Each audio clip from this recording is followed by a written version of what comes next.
Welcome to this fourth tutorial on how to report and manage violations. Violations are reported by users when they believe there's inappropriate behaviour in an article. First we'll log in as one of our demo users, and then we'll have a look at the articles in our local default area. So if we believe that there was some inappropriate information or something in this article, what we can do is select this flag at the bottom of the article,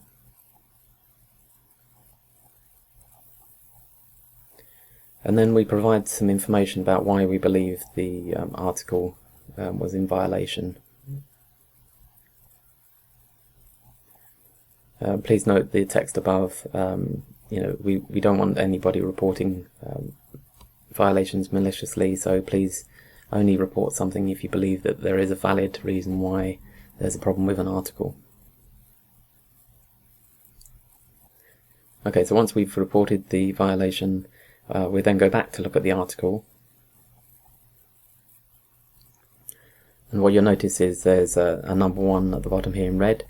That shows that there's one violation against this article currently. But if as a user we're only interested in looking at content that has no violations, what we can do is we can set our violation threshold to 0.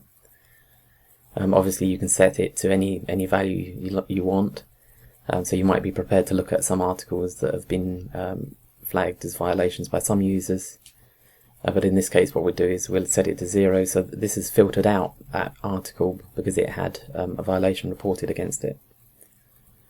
However, if we go to the feed itself, and then if we look at the feed's own newspaper, so this is the group of articles that are just for that feed, then you'll see that the article still exists.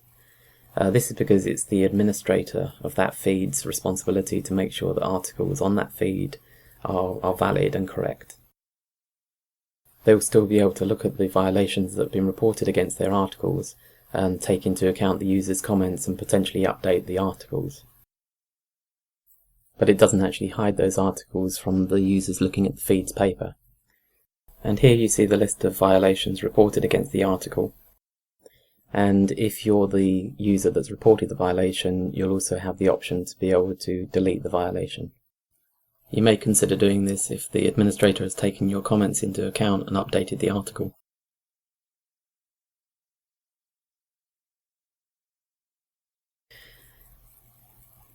So finally, if we go back to look at the paper, we see that the violation no longer exists against that article.